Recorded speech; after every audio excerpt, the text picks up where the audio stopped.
হয়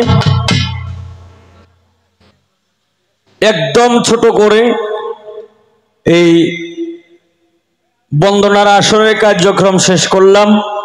আর আমি আমার বড় হওয়ারও কোনো দরকার নাই, আর ছোটও দরকার নাই। আমার দরকার হইল মানুষ, যদি মানুষ আমাকে যে জায়গায় রাখে এই জায়গাটা রইল আমার দরকার। আমিন আমিন। আব্দুল জলিল সাহেব, সভাপতি সাহেব, ওনার কাছে আগেও সালাম রাখছিলাম, আমি নাম সবগুলোই আমি বলছিলাম, এই যে বাবুল দেওয়ান, এরপরে কোরবান আলী ভাই, মানে এই লিস্টে যাদের যাদের নাম আছে সবার নামই আমি বলছিলাম। সকলের কাছে আবারও সালাম, আসসালামু আলাইকুম। তা আজকে পালা দিলেন গুরু এবং ভক্ত। আমাদের যে এই যে উপস্থাপনা করেছিলেন শাহজালাল ভাই, উনি যখন পালাটা দিছে যে আজকের পালা হইল গুরু এবং ভক্ত, বাংলাদেশের সুনাম ধন্য গায়ক বাউল হবিল সরকার উনি ভূমিকা পালন করবে গুরুর, আর শাপলা সরকার পালন করবে ভক্তের ভূমিকা। মানে এই কথাটা শুনিয়াই শাপলা মারছে একটা হাসি, মানে হাসিটা কেন লেগে মারছে এটা কিন্তু আমি বুঝছি। মানে আমার এই গুরুর দায়িত্বটা দিয়া, আর এমনিও তো মানে তার যেহেতু বয়স একটু বড়, যে কারণে এমনিও আমাকে মানে এই, এরপরে গুরুর দায়িত্বটাই আমার উপরেই পড়ে। কিন্তু ভক্তের কিন্তু কোনো বিপদ নাই, মানে সে যে একজন ভক্ত সে এইটাই ভাববে নিছে যে তার কোনো বিপদ নাই। মানে সে একেবারে মানে এমন লম্বা করে একটা গান গাইছে আর এমন কিছু কথা রাখছে, এখন গুরু তো আল্লাহ রহমতে যে বক বক বক বক বক বক করতেই থাকবে, তার আর কোনো কাজ নাই। মানে সে কিন্তু তার গুলি করিয়া সে বয়ে পড়ছে। কিন্তু ভক্ত আমি তোমাকে বললাম এই সর্বনষ্টার করিও না, যা জিগাও এই কোথায় জিগাইও, প্রশ্ন করো, কোথায় জিগাও, একটা প্রশ্ন করো, দুইটা করো,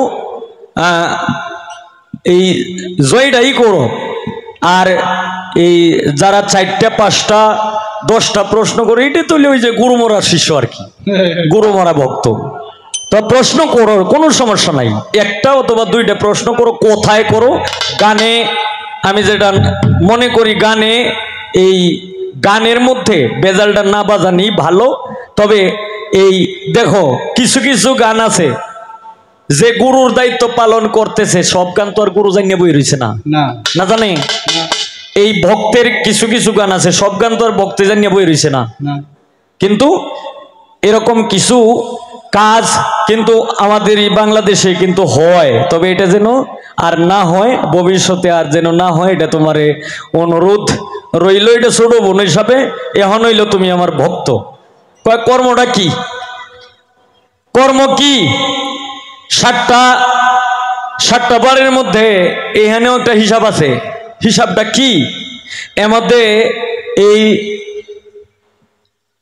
স্বামীর কর্ম আর স্ত্রীর কর্ম কি এক কর্ম নাকি?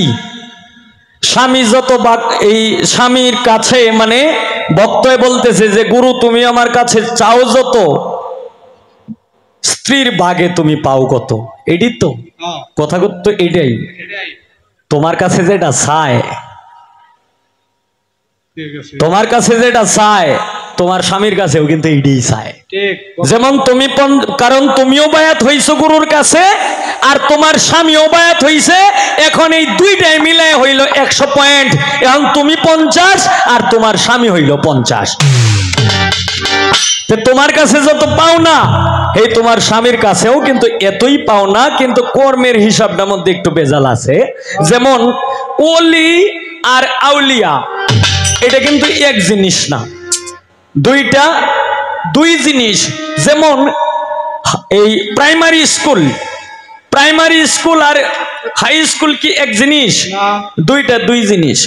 এখন কেউ ক্লাস করে অঙ্ক বেশি বেশি, আবার কেউ ক্লাস করে বাংলাটা বেশি বেশি, আবার কেউ ক্লাস করে গণিত বেশি বেশি। এখন তোমার কোন কর্মের দরকার, এটা তো তোমার এইটা তো হইলো তোমার ইচ্ছা। গুরু তোমাকে কর্ম দিবে যে তুমি এইটি করো, তুমি এইভাবে চলো, এই পথে চলো, তুমি এই কাজটি করো, এরপরে এইটির মধ্যে তুমি কোন কর্মটা করবা এটা হইলো তোমার ইচ্ছা, তোমার ব্যাপার।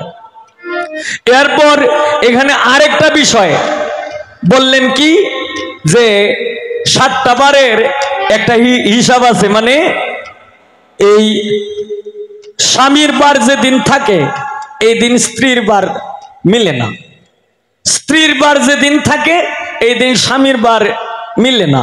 এইটার কারণটা কি? এই সংসারে যদি এত গন্ডগোল হয় না, সংসারে এইটা যদি না থাকতো তাইলে হয়তো গন্ডগোল হইল, কিন্তু এইটা আছে বিদায় আর কোনো গন্ডগোল নাই। তোমরা দুইজনে ইচ্ছা, তোমরা দুইজন স্বামী স্ত্রী ইচ্ছা করে যে সময় যেটা চাইতাছো এইটাই পাইতাছো। আমি তোমার একটা ইশারা দিই, মেলা দিন পরে আল্লাহ রহমতে একটা মেয়ের মা হইছো, মেলা দিন পরে কিন্তু একটা মেয়ের মা হইছো, মেয়ের মা। তো এই বারটা হইল এটা তোমার, ইশারাতে কইতাছি, এই বারটা হইল তোমার, এই তোমার বারে, এই তোমার বারে এই বার মিলছে বিদায় এই তুমি যেমন মেয়ে মানুষ এইরকম আর একটা মেয়ে মানুষ জন্ম নিছে। আর যেদিন পুরুষের বার এই দিন পুরুষই জন্ম নিবে, যদি ভালো কাজ করে তাহলে ভালো সন্তান জন্ম নিবে, আর যদি মন্দ কাজ করে তাহলে মন্দ সন্তান জন্ম নিবে। আর যদি হারাম হালাল সবকিছু বাচ্চা যদি চলে তাহলে সন্তান তোমাদের ঘর থেকে যে সন্তানটা জন্ম নিব এই সন্তানটা হয়তো বুঝ পরামর্শ করেই জন্ম নিব, কারণ এর মধ্যেও ইনসাফ, জ্ঞান, বিবেক, বুদ্ধি, হায়া, বিবেক সমস্ত কিছু থাকবে। যে কারণে আমির উদ্দিনের গানে বলছে, তবে মানবতাই পরিচয়, হায়া, বিবেক, ইনসাফ, জ্ঞান, প্রেম, ধর্ম মানুষই রয়, পরম রূপ ধরি এই মানুষে কেন মারামারি। মানুষে মারামারি করতেছে না, একজন মানুষ আরেকজন মানুষে মারি আলতাছে না, একজন মানুষ আরেকজন মানুষের কেউ করতেছে সুখ কামনা, কেউ করতেছে দুঃখ কামনা, কেউ করতেছে একটা মানুষ আরেকটা মানুষকে যে দাবাইবে এই চিন্তা করতেছে। তোমরা দুইজনে মিললে যদি হালাল খাও, হালাল পড়ো, হালাল ভাবে চলাফেরা করো, তাহলে এই সন্তানটাও তোমাদের ঘর থেকে তোমরা দুইজনে মিলন যখন হবে তখন এই উভয়ের মিলনের সাহায্যে যে সন্তানটা হবে এই সন্তানটা হবে ভালো সন্তান। আর যদি হারাম খাও, হারাম চলো, হারাম সবকিছু করো, তাহলে দুইজন মিলবে কেন? ঘর থেকে যেটা হইব সেইটার নাম হইব হারাম জাদা।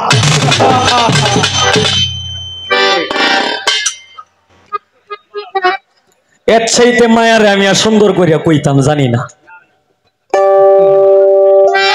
একটা গানের ওপরে কথা বললে, সারা রাত্র কথা বললেও একটা গানের একটা শব্দের মানে ব্যাকরণও বইলা শেষ করা যাবে না। তবে সংক্ষিপ্ত আকারে যতটুকু বলা দরকার এতটুকু আমি বললাম। তবে এই পালাটা যেহেতু দিছে, ইনশাল্লাহ যতটুক মালিক তৌফিক দিছে ততটুকু ইনশাল্লাহ গাওয়ার চেষ্টা করব। এইখান থেকে আমি একটা গান দিই, একটা গান গেয়ে এরপরে বসি। এরপরে প্রথম না আমি বসবো না কেন? কারণ যেহেতু শাপলা 3বার আইছে, 3বারে এই এখন লে 4বার আইছে, 4বারে হয়তো একটা দরবারি গান করছে। এখন যদিও গুরু ভক্ত পালাটা দিছে, এখন আমি যদি একটা দরবারি গান না করি তাহলে আমি এটা আল্লাহর কাছে আমি গুনাহগার হয়ে যাবো।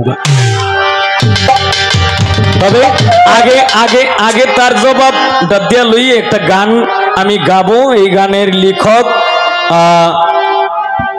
ওনার